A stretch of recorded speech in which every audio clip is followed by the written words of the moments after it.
આજે રાહુલ ગાંધી અમદાવાદની મુલાકાતે આવ્યા છે ત્યારે 10 વર્ષમાં પહેલીવાર ફરી એકવાર કોંગ્રેસ કાર્યાલય ધમધમી ઉઠ્યું છે। કોંગ્રેસ કાર્યકર્તા એક અનોખો જુસ્સો અને ઉત્સાહમાં જોવા મળી રહ્યા છે। રાહુલ ગાંધી તેમના અમદાવાદ પ્રવાસ દરમિયાન કોંગ્રેસ કાર્યાલય પર થયેલા હુમલામાં ઘાયલ કાર્યકર્તાઓ અને કોંગ્રેસ કાર્યાલય બહાર થયેલી ઘટનામાં પોલીસે એકતરફી કાર્યવાહી કરી કોંગ્રેસ કાર્યકર્તાઓની અટકાયત કરેલા કાર્યકર્તાઓ સાથે મુલાકાત કરી હતી। રાહુલ ગાંધીએ કહ્યું કે ભાજપને અમે નફરતથી નહીં પ્રેમથી હરાવીશું। રાહુલે ભાજપને લલકારતા કહ્યું કે તમારો ફુગ્ગો ફૂટી ગયો છે।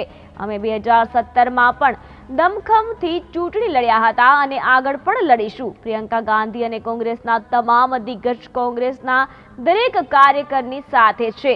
ગુજરાતમાંથી ભાજપને ઉખાડી ફેંકવાની તૈયારી કરી લેવામાં આવી છે।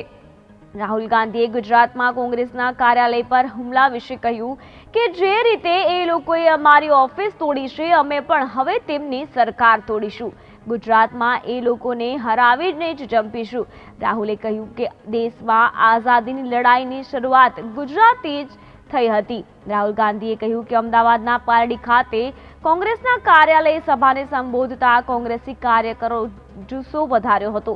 તેમણે ફરી એકવાર ગુજરાતમાં ભાજપને હરાવવા પર ભાર મૂકતા કહ્યું કે કોંગ્રેસના કાર્યકરો બબ્બર શેર છે અને તેઓ ચોક્કસ આ વખતે ગુજરાતમાં ભાજપને હરાવશે।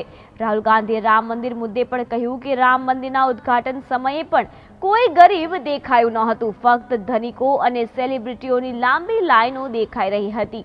અયોધ્યામાં ભાજપની નીતિ નિષ્ફળ રહી અને આ કારણે જ ભાજપ અયોધ્યામાં હાર્યું। ભાજપે ભરપૂર પ્રયાસો કર્યા છતાં ઇન્ડિયા ગઠબંધન અયોધ્યામાં જીતી ગયું। રાહુલ મોદીને પડકારતા કહ્યું કે ગુજરાતથી જ નવી કોંગ્રેસની શરૂઆત થશે અને અમે અહીં જીતીશું। ગુજરાતની જનતા ડર્યા વિના લડશે તો અમે જીતી જઈશું।